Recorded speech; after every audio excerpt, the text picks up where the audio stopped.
All right, 5:30 it is in Perth at 8:30 Eastern States. Good evening and welcome. My name Garth Davis, the founder and CEO of Property Powerhouse, the experts in investment property. Thanks very much for joining us for this educational webinar this evening, entitled Will the Interest Rate Increase Affect the Property Market, and if so, how? Buckle down. We hope to have you in and out within up to maximum of an hour. Hopefully, you got some fantastic content, some great information, and hopefully the IT behaves itself. I'm not that IT savvy, so let's see how we go, guys. All right, next slide. These are going to be your three presenters tonight. Please check on the bar. There are opportunities for chat and Q&A. So if you have any questions throughout the night, we'll save all questions till the end of the night, and we can go to the three panelists. That's myself on the left, Daniel Reynolds in the middle, General Manager of our Research and Stock Acquisitions team. She sources all the wonderful properties around Australia for us. And Janella Grace, our property consultant based in Sydney, New South Wales. So got some great presenters for you this evening. As always, just starting off with a disclaimer, the information tonight is general in nature and nothing specific to each of you on an individual basis. Please consult your experts to get the legitimate advice that will go with your own personal circumstances. Our mission statement here at Property Powerhouse: by providing education, support, and experience, Property Powerhouse enables mum and dad investors to buy investment properties all around Australia, enabling them to retire wealthy, happy, and ensuring them a financially free lifestyle in their retirement. And I must say, we were just looking through the results and our statistics of the clients that we've helped. Property Powerhouse turns 9 years old next month. And we've had a look at all the sales around the country. Every single one of our clients has done well and have accrued massive equity, and we've followed the markets well. So, yeah, we're definitely helping them become wealthy and helping them on that journey to financial freedom and into early retirement. Right, let's get straight in. I'm going to take you through the property market updates, some insights, and then we're going to go and see now what's happening about the interest rates and how that's affecting the market. Right, at the first day of every month, CoreLogic, you might have heard of CoreLogic, Cotality, RP Data. They're all under the umbrella now of Cotality, American-based international research property research company. They are the go-to in Australia. They don't market or sell any properties. They're strictly a data and research based. And they do a wonderful job. This chart comes out, one of the many charts they bring out each month, but I love this. And it comes out on the first day of every month, and it reflects the sales or the data from the previous month. So this one here is the most current, came out on the 31st of January. So we're currently sitting in February. This is all data up to the end of January. What it does, we can see we got the capital cities on the left-hand side. I did ask them once, why was this in this particular order? And it was just because of, I think initially they said it was the ABS put them in this order. So they just followed that order. So this is their names on the left here in no particular order. What we have on the extreme right-hand side is the median value of all dwellings, houses, townhouses, apartments, villas, even house and land. So it's all dwellings, include all sales. On the left-hand side, the column there is for the month of January. What actually happened in the month of January? Did the market go up? The median prices, did they go up? Did they go sideways? What did they do? Monthly can be a little bit misleading, but quarterly generally is showing you a trend. So the quarterly is really good, and annual it's remembering this is all in the review mirror and what's happened in the last year. So let's have a quick look at that, and we can see that the Perth market 18.5 has been the standout, followed by Brisbane. And where's our friend Adelaide? Okay, Darwin's had a standout too, so I beg your pardon. Darwin has been the number one, followed by Perth, followed by Brisbane. But what is important to see here is that all those are positive. So the market is going really, really strongly right around the country for the last year. Into the quarters, everything positive again, and in the last month. Now, this is just like a blanket picture of what's going on. Our research and our team know what's going on in each of those capital cities. Although that looks like the title thing, does that mean it's better to buy in Perth, which is at 2% last month, or would it be better to buying in Melbourne? Now, both all markets represent some kind of opportunities. We know there's property clocks and property cycles, which Danella will touch on a bit later. But it's about timing to get into the right market for capital growth, getting the right property for you, for your cash flow. Now that interest rates have moved up slightly, understanding the cash flow, there's no point buying a property if you can't afford to hold it for a period of time as an investor. So, for example, one of the things I wanted to highlight here is the Melbourne market, which we will talk a little bit about later. It appears to be like the poor cousin of all performing. What the data doesn't show here, though, is that there's a high volume of sales in the bottom quartile. What does that mean, guys? The bottom quarter pricing of properties. That's your first homeowner, and your investor market is actually very fluid in the Melbourne market. Because it's so busy in that market, it tends to pull the median price down. So you might look at this and say, well, Melbourne's not doing anything or not performing well. The headline data can be a bit misleading. So, but all are positive, and there's opportunities in every capital city. But as I say, they're in different parts of the cycle, and it's important you speak to us to advise you where they are in the cycle so that you can get your best opportunities if you're after capital growth, if you're after tax savings, or if you're after cash flow. But right positive right around the country. Right, now, main thing. Reserve Bank of Australia cash rate decision went up 3.85%. Nowadays, the Reserve Bank Board, they have to disclose how many votes are for and against. It's normally the majority wins. I think there's 7 or 8 that are on the panel. And what happens is if there's for a reduction or a hold or a decline, then they get the majority rule. What was important this last month, it was unanimous. So they had all the board members on the Reserve Bank board decided no, or discussed and were all of the same opinion that rates had to go on up. And that's on the back of a few things which we'll see on the next slide. So interest rates up. It's first time because last year Australia had 3 interest rate drops, and now this is our first time to have a little bit of an increase. So what does that look like? Interest rates went up. The banks are always really, really quick to put the interest rates up, as you know. So you all would have found out that the lenders have gone up at least by 0.25%. Some may have gone a little bit more. Right, there's our mate friend there, Mr. Treasurer Jim Chalmers. Right. What's driving that interest rate? Why did interest rates go up? The Reserve Bank have a simple lever. They can only push that up or pull it down. So it's a very blunt tool for them.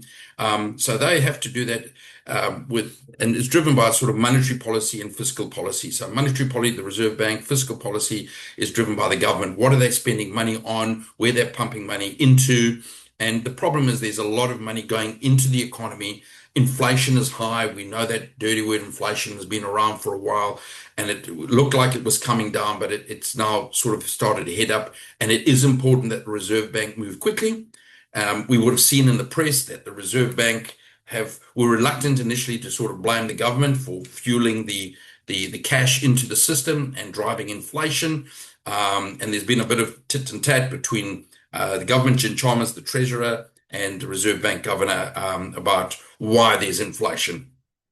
Government spending is very, very high at the moment, so lots of money getting pumped into the economy, and probably a bit too much infrastructural spending by government. We've obviously got in Queensland, we've got the big Olympic Games coming up in Brisbane, a lot of money being pumped into there, so it's good for infrastructure.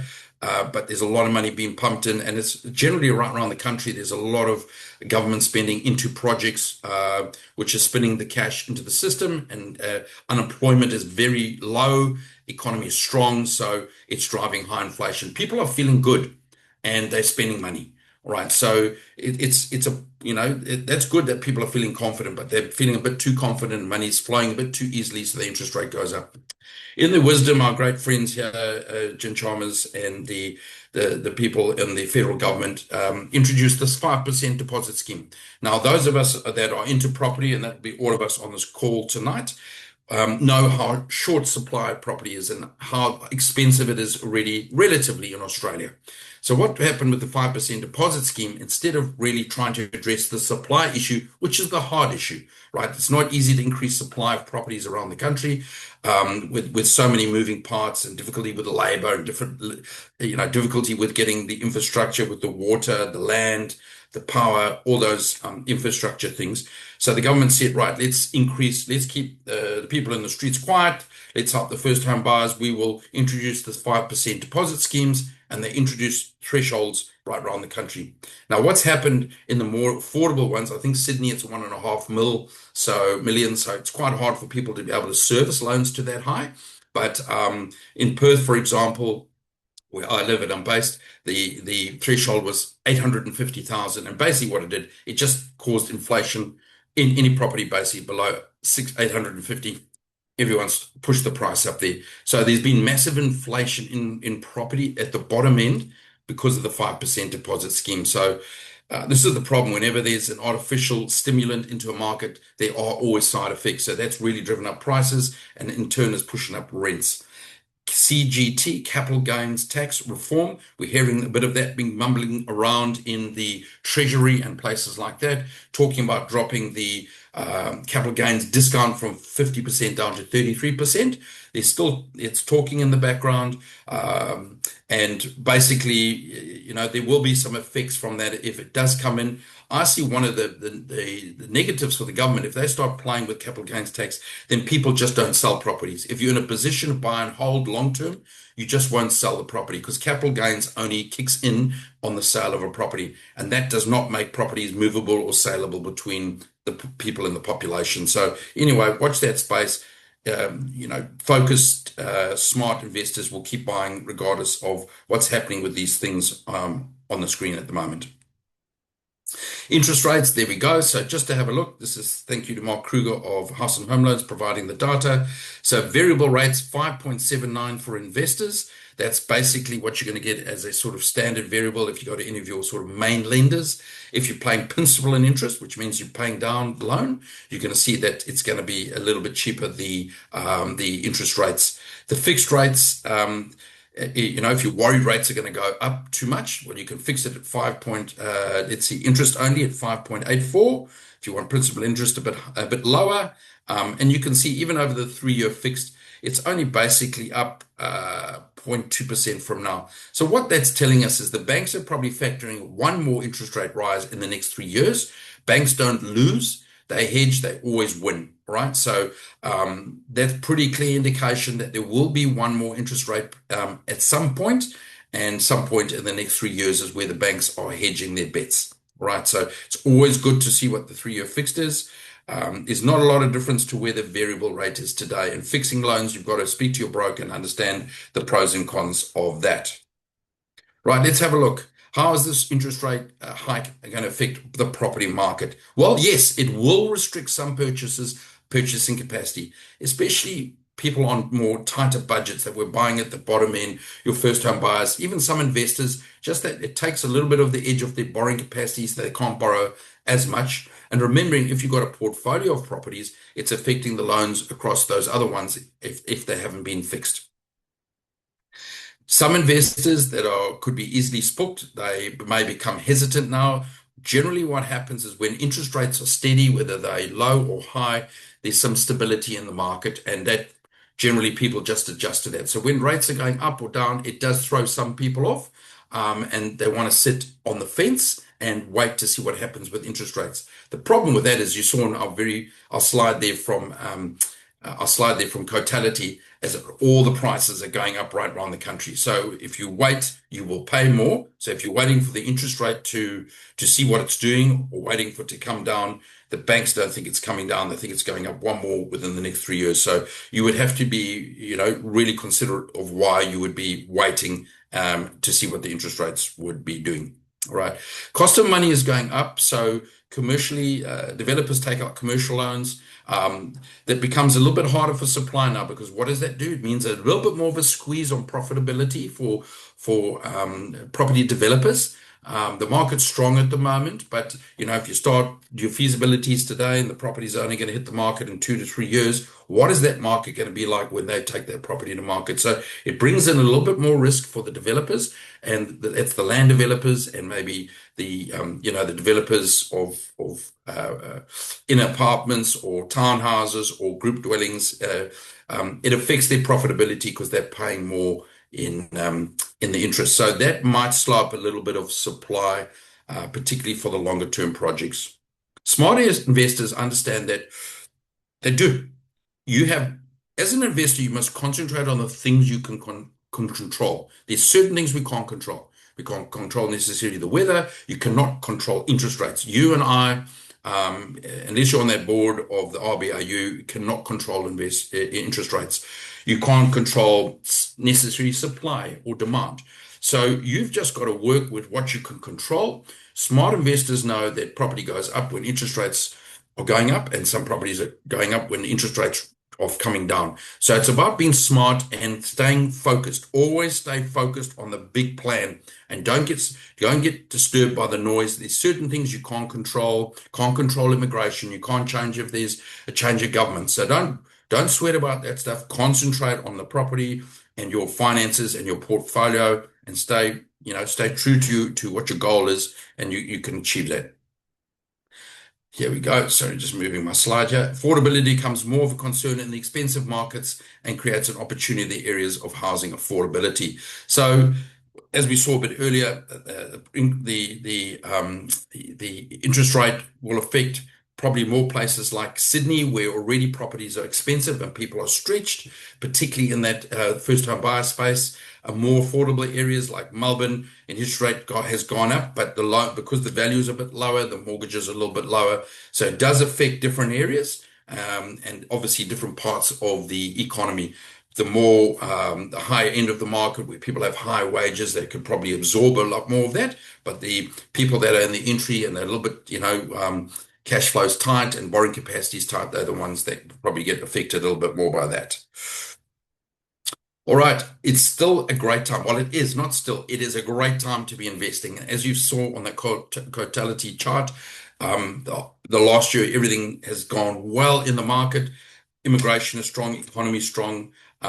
Let's talk about that. Stable economy, the politics are stable, supply of property is tight. Okay, so we're not just going to have this massive onboarding of properties. There's not enough labor to build those properties. We've got a massive, massive supply issue around Australia and supply of affordable housing.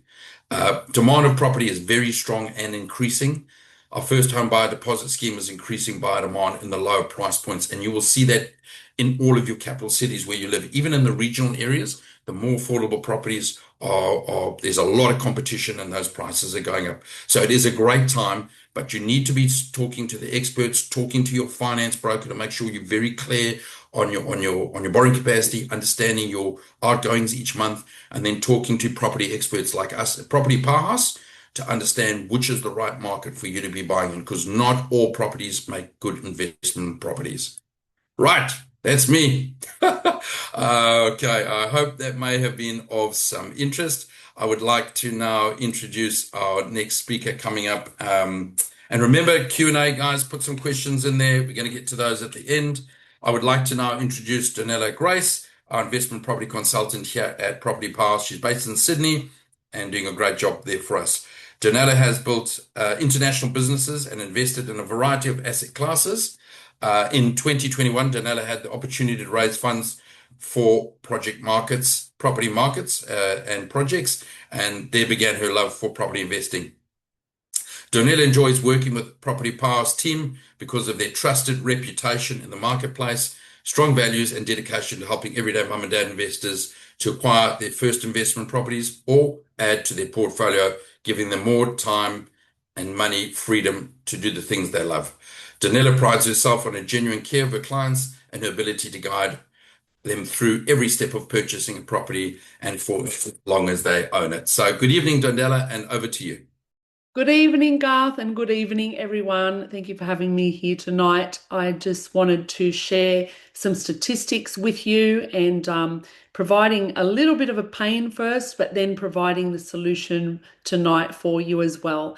And as we can see that according to the Australian Bureau of Statistics, that the average age of retirement is rising as people are working later into life, and the government pension remains the primary source of income for most retirees. Some people have their super as well as another option, but what you need to take into consideration is that inflation goes up, and when you retire, the amounts that you have either in the pension or your super will be worth less due to that inflation. So we can see here already, I don't know if any one of you remembers that the postage stamp was only 36 cents back in 1986. A loaf of bread was only 50 cents and milk was 70 cents. And those prices for each of those basic household items have risen up to 564% over 30 years. So depending on when you're planning to retire, whether it be in 10 years, 20 or 30 years, just remember that the money that you have put away in pension or savings or retirement will not be worth as much. So this is why property is a great solution for people to have more choices in their retirement. A lot of people are working the standard 40-40-40 plan, which means they work 40 hours a week for 40 years, but they retire on 40% of their income. Now, I don't know about you, but I don't want to spend my twilight years watching every dollar. I want to enjoy my twilight years and I want more choices. And I want that for you as well. And that's why property is a great choice to give us more of those choices later in life. Thank you, Garth. So the solution, let's take a look at some more statistics here. On average, only, well, not on average, but approximately 2.2 million Australians own at least one investment property. That's a non-owner occupied house or unit that they have. And this figure represents only about 20% of Australian taxpayers. So it's a very little amount of people that actually enter the property market in an investment capacity and then go on to purchase more than one property. So the secret to property investment success is not just in having that one property, but in having a balanced portfolio and having multiple properties. And what that does, it acts as a strategic hedge against inflation, which we discussed just before. And it gives you a reliable vehicle for capital growth and passive income into your retirement. Thank you, Garth. What is the number one barrier to property investment? So why do so few people in Australia today start their property journey in the investment market? Number one is a lot of people don't know where to start. They just get overwhelmed, they get fearful, and they get confused. They get conflicting advice from friends, family, or colleagues. There's a lot of, and again, conflicting advice in the media and social media. And what they get is I call it deer in the headlights syndrome. And that just makes them just stop and pause and not go any further. So another reason can be a lack of proper research. If you're not in property every day and have the training to analyze property correctly, it could be that you're overwhelmed because you lack the proper research to make the right choices for your property investment. Another reason is that people just get busy. They simply get overwhelmed by life's events. They might have someone in the family become sick or unwell. Maybe the dog dies. They might change job positions. A lot of things happen. So people start out with the best intention. They do want to invest in property. I don't think if you did a poll on the street and you asked people if they wanted to invest in property, most people probably say they would want to. But what happens is that life events get in the way and then there's delays and missed opportunities. And unfortunately for a lot of people, as we saw with the statistics, about 80%, their dreams of property investment and ownership will fade into inaction and regret. Thank you, Garth. So knowing where to start. So we know that there are multiple ways that you can make money with property. Two of the main ways that most people are aware of is the purchase a property, renovate it, and flip that property. This is a short-term cash play, but it does require a lot of know-how to pull it off successfulully. And it can also be risky if you don't know what you're doing. So that's one option. The option that we prefer here and the strategy that we prefer at Property Powerhouse is more of a long-term strategy because we know that property prices in Australia double roughly every 10 to 12 years. And this strategy is a low-risk strategy. It's suitable for most people. that want to get started with a low risk strategy. And it can also be that launch pad into buying more properties with equity. Once they have their first, they wait for the equity to build and then use that equity to purchase their second, and so on. So the solution here to getting started is to purchase your first property with expert advice and assistance alongside you, and then use that equity to purchase the second. The main thing is working with the experts will stop you from getting that overwhelm, and knowing that they know what they're doing can lead you every step of the way. Thank you, Garth. Okay, so where to buy? We hear the catch cry in the real estate industry. Everyone knows it. Location, location, location. Yes, location is important, but it's just one of only many factors that are important to take into consideration when you're buying a property. A lot of people are focused on where's the latest hotspot, but you also need to take into consideration the rental demand in the area that you're looking to buy, the rental yield, vacancy rates, and a whole lot more. But you can see here on the visual, there is a property clock, and what that is it's an indicator of the different markets around Australia. I'm not going to go into detail on this, but it's just to give you that visual. And what we know that if you want to be successful, you want to model success. So people who are successful in property and have that portfolio and have made a lot of money and they've built wealth with property, they're the people you want to watch. And people like that, they don't buy their property at the peak. They buy it on the dip, on the low. And when do they sell? They sell at the peak. So this basically means that they have more choices because they've got a diverse portfolio in different markets. So it is important that you do have a trusted property expert help you identify the blind spots and the potential risks as well. Thank you, Garth.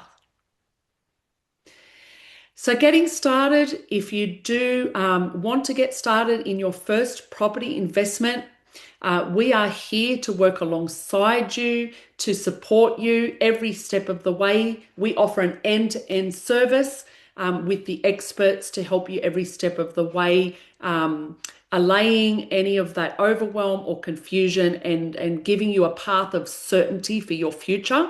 The first step, if you don't already have a good mortgage broker, some of you may have a mortgage broker, go and see your mortgage broker. If you don't have one, come and talk to us. We do have amazing mortgage brokers that we work with that we can refer you to.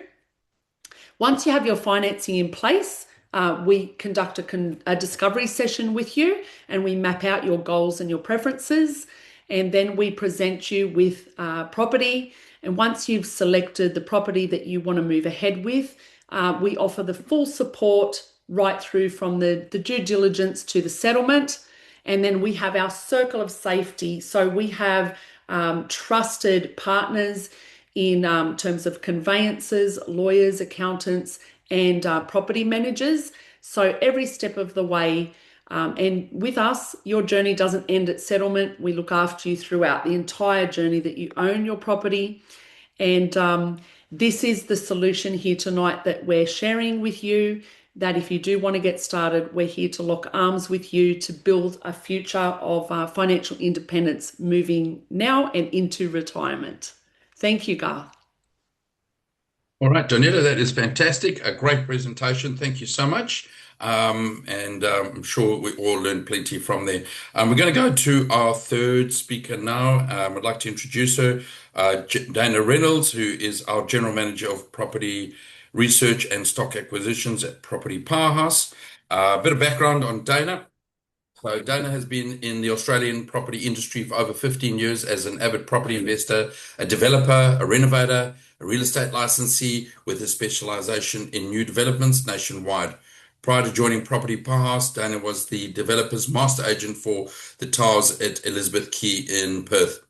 As head of research for Property Powers, Dana and her extensive team spend their time reviewing and assessing investment property opportunities Australia-wide, searching for top quality, low risk opportunities for our clients. She does an amazing job, her and her team. I'd like to welcome you, Dana, and I'm just going to put you on the main screen 1 second, and we should be good to go. There you go. Hi, everyone. I'm Dana. Thank you for the beautiful intro, Garth. Um, I didn't prepare a huge presentation for you all tonight because I've been getting some feedback that you guys want to know a little bit more about me and a little bit more about what research means at Property Powerhouse, kind of what our team's doing. So I thought I would just have a chat with you guys, give you a bit of background on myself. So I guess to start with, I grew up in the New York metropolitan area. My father is a forensic accountant, so I was raised in a finance family. I fell in love with property as a child, actually. I found out that one of my best friend's parents owned a bunch of properties and someone else was paying their mortgage, these tenants. And I thought, oh, that is genius. And I just, from that point on, knew that property was definitely going to be a big part of my future. I moved to Australia in 2009 and got into real estate shortly thereafter, probably 2010, 2011. I joined a company based in Hong Kong that sold Aussie real estate to foreign buyers. At that point, I was green as a cucumber and didn't even know that was a whole industry, but it just opened up the world of real estate to me. Which was amazing. And soon after that, I bumped into someone called an aggregator. And these are agents who are more so in a business to business role. They represent professional developers and builders and assist them in marketing their property out to other sources that are off market. Not through sort of realestate.com. So I did that for about a decade, working with builders and developers all over the country. And then during COVID, I acted as master agent for a large multinational developer called Far East Consortium. I ran a prestigious apartment building sales here in Perth. It's called the Towers at Elizabeth Quay. It's right on the CBD riverfront. It has a Ritz-Carlton hotel in it. So that was an amazing opportunity. And I joined Property Powerhouse in 2024, and since then have headed up the research side of things and stock acquisitions, which has been amazing. And I guess moving on from sort of my background in real estate, what research to us means is very varied. I do so many things every day for you guys, and it's not all what you think. Yeah, of course, we stay current on the real estate market, so we attend, industry events. Last Friday, Garth and I were so lucky to actually have a private one-on-one with Tim Lawless after an event that we attended. So we have the opportunity to meet with some of the most forward thinkers, the people who have access to data, people in politics and who are aware of the policies, and understand also what's happening with infrastructure around the nation. We learn about the factors that are constraining supply in all of our capital cities. So these are the things preventing land developers from bringing land to market, or infill properties from actually becoming an option in the market. We also speak with people every day. So my team is talking to valuers, to agents, to property managers, to lawyers, to settlement conveyancers, to other agents.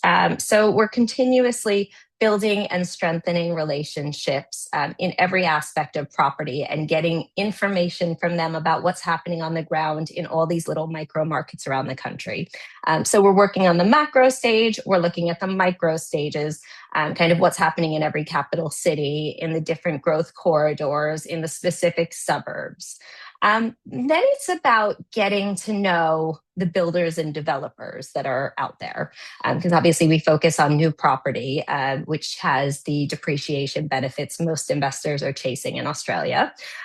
So understanding what the builders and developers are going to provide at the end of the day is super important. Understanding the quality of finish, how they handle defects, but also just how they handle the entire process. So is it going to be a smooth process for our clients?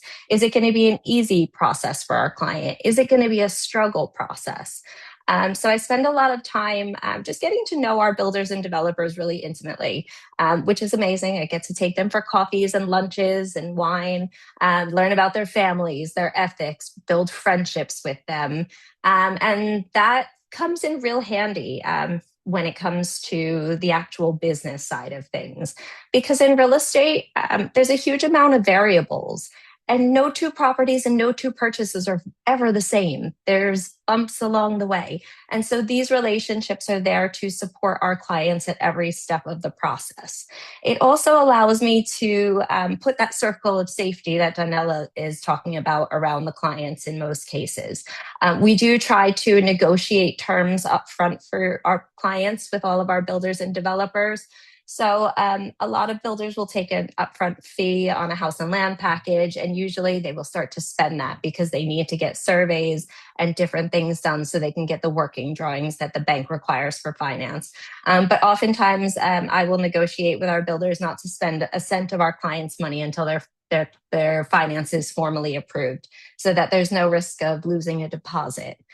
So I spend a lot of time actually reviewing contract conditions and negotiating terms just to put some protections in place to make these investments safer for the clients. These are things and variables that most buyers would never really think about when purchasing from a builder or a developer. But being in the industry so long, we're well aware of a lot of the risks. So we try our best to ameliorate them before they ever become a problem for our buyers. It may also be in the form of negotiating finance terms when vendors don't really want to do that. And in some markets, they don't need to. It may come in the form of getting things fixed for our clients when it becomes difficult, because I'm able to call up the people who have built these properties for us. What else? Okay, so the day-to-day. My team gets sent hundreds of properties every day across the country. And we go through these lists and basically cherry pick the properties. So probably at the end of the list, we have 0.5% left of what I've seen in a day that we would actually do a deeper dive in. So the first thing we do is we run through very high level criteria. We do change these from time to time. They're based on market conditions, expectations of buyers for the properties in the market, how the banks and the politics are altering valuations. Things like these will help us with our high level criteria. And so just scanning the list with our criteria, I'm usually able to automatically take out 90% of the properties that I've seen.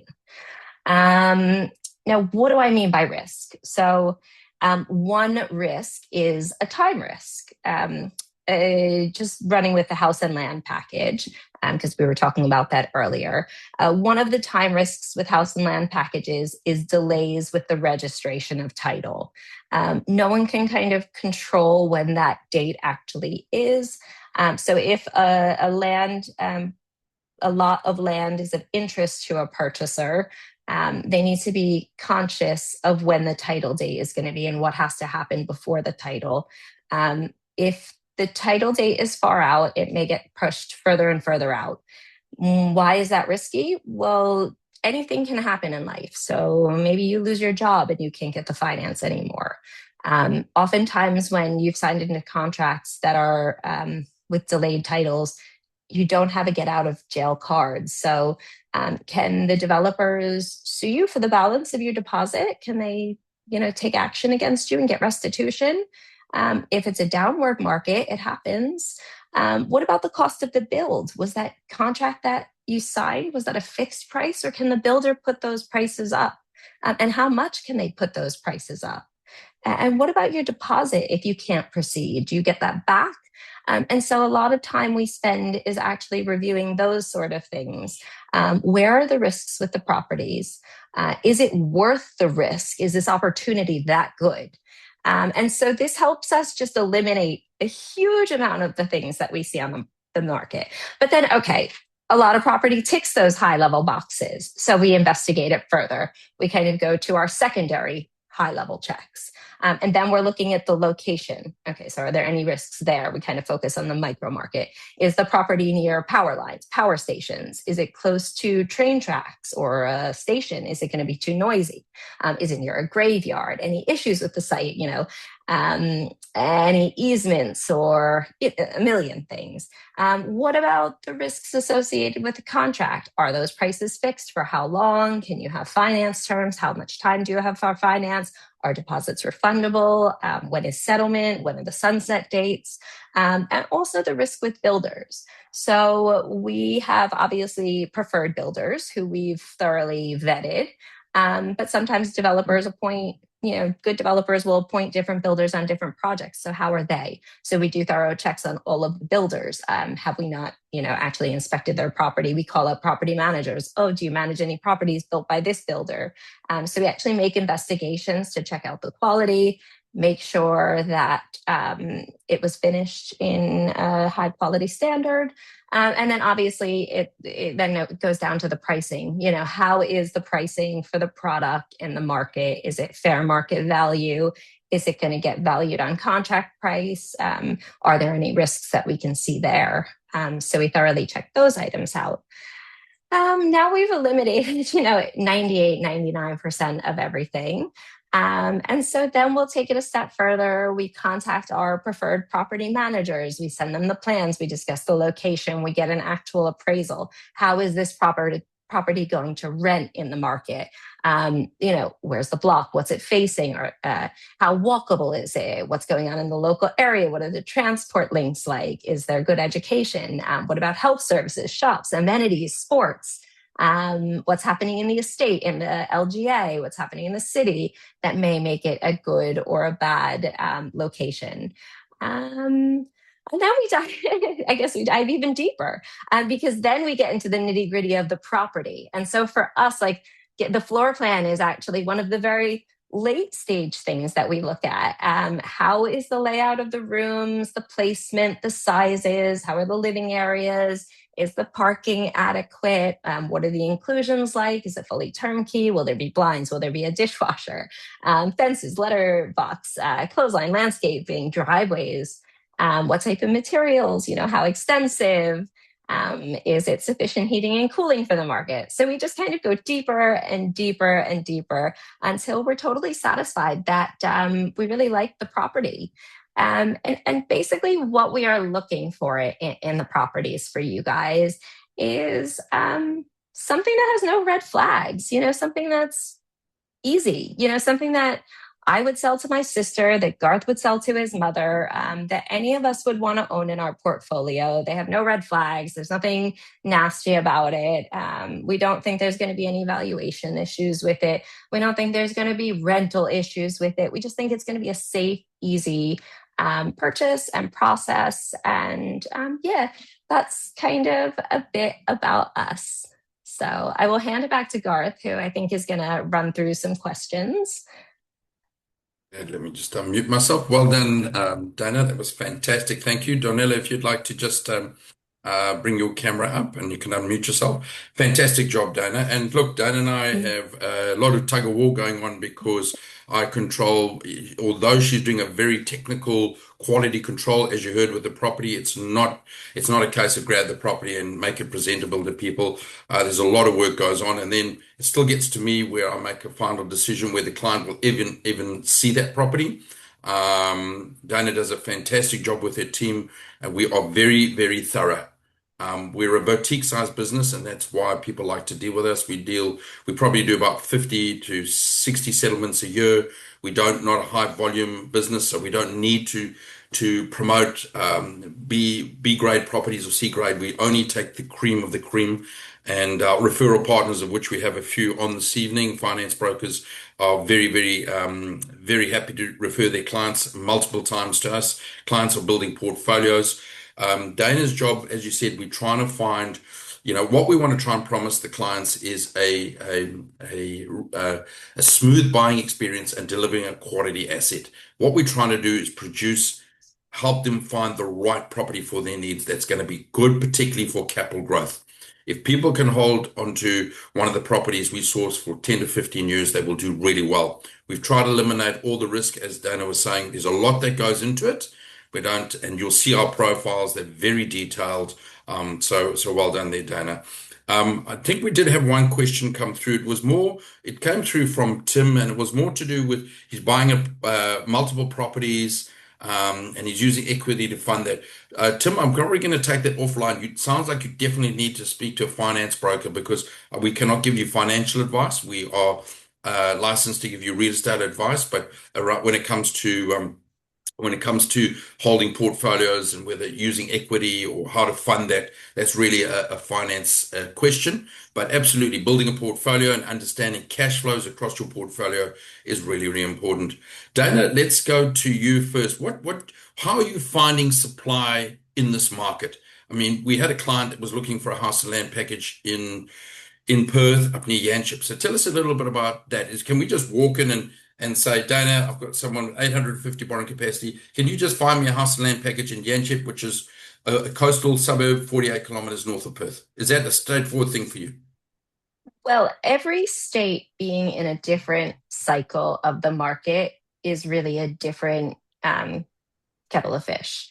So in WA, it is near impossible right now to get blocks of land anywhere. We've seen long lines of people sleeping out for $700,000 blocks, almost an hour out of the city. We had a client who had cash to purchase. We did everything to secure a block. Blocks were finally released with registration dates in sort of 9 months. There were like 500 applications for it. You had to show all the evidence that they could settle, that you weren't going to have any conditions on the contract, and we still didn't get one. Yeah. We had to wait days, weeks. It's crazy. So no, it's not always easy to find the stock. Yeah. And Donella, what are you finding also with dealing with your referral partners and clients at the moment? Are you finding that generally there's a good appetite for people? Are they interested in property at the moment? Are you finding that there's some good input, good feedback there? Yeah, absolutely. And I think also what's on the rise because of affordability is people who are interested in rent vesting, particularly because I'm based in Sydney and this market is, it's really priced out for a lot of people. So they are looking at investing in other regions of Australia as well. No, that's good. Thank you. Well, look, guys, I don't know if there's any more questions to come through on the chat, but basically, I think we do have another question. Give me a second, please. I'll just get this up. Let's open and let's see here. Okay, holding costs off everything. This is Tim again. I wanted to hear your take.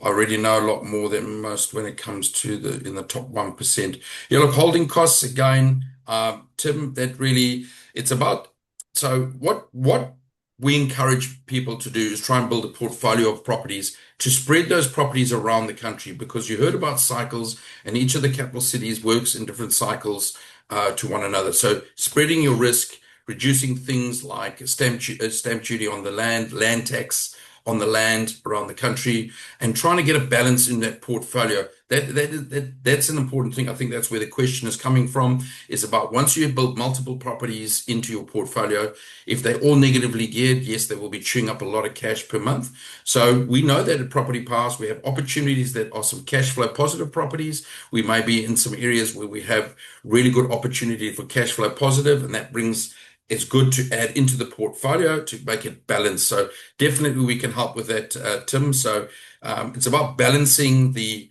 risk, balancing the cash flow, balancing the opportunity. Daniel has asked a question: what would you consider more important, capital growth or income yield? Okay, so at Property Pass, our design is more around capital growth. And generally in Australia, the people are buying property for the capital growth. The rental yields, although we pay a lot for rents, and people are really under rent sufferance on how much they pay already, the yields are not as good as potentially, let's say, in the UK. So you saw those numbers, how strong the properties are going in capital growth. So people buy for capital growth, and it depends on the individual. right? So some people have been driven by capital growth, and some people need the yield to maybe balance something else in their portfolio. And there's different properties for different opportunities. Yes, Dana, over to you. Yeah, I just wanted to say there are definitely properties that are perfect for those chasing both capital growth and yield. Speak to your consultants because those opportunities are there. It's just a matter of finding the right thing for your portfolio at that point in time. So, the reason we have lots of really good properties on our list is because there are a lot of really good properties out there, but it's got to suit your personal circumstances and fill that gap in your portfolio.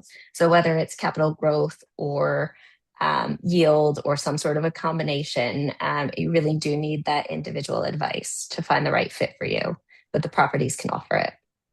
And look, the beautiful thing with our size and with the Dana's team being so dynamic is often we will take the brief from the client or from the finance broker, understand the purchasing capacity, speak to the client. What do you want? What do you want this property to achieve? Then we give the brief to Dana and she custom searches for the property. All right. So this is not a business where they're sitting on the shelf and we just pick them off and, oh, you can have that one. Would you like fries with that? Would you like this hamburger or that hamburger? It's absolutely boutique sourced for you. We may have a property that's up already, but good properties sell very quickly. So my property might be there today, and this is right around the country. Could be there today, gone tomorrow. But we go to Dana and we go, and this is where Dana and her team are so good because there might be some restrictions. This person doesn't have any money for deposit. We need to make a plan with something. We can't do this. We need something special with the deal because we're listening to the client and we're understanding their specific needs. We go to Dana. Please speak to the developers, speak to your builders, speak to your vendors. Is there a way we can make this deal work? And she's a magician because there's deals I wouldn't have even taken to, which some of our team have taken, and she'd found a solution. So if you're talking to us, we can try and find a solution. We can't always give you, the perfect thing that you want, but what we will do is hunt the country and give you the best opportunity. So I don't know if there's any other questions. I don't want to keep you, but the call to action from tonight, please, is stay focused on property. Don't let the noise outside there distract you. Stay focused. Talk to your finance broker. Number one, interest rates have gone up. Are you on the best rate that you can get? Are you on the best loan that you can get? Speak to your broker. If you don't have a good finance broker, speak to us and we'll recommend a panel of people that you can use.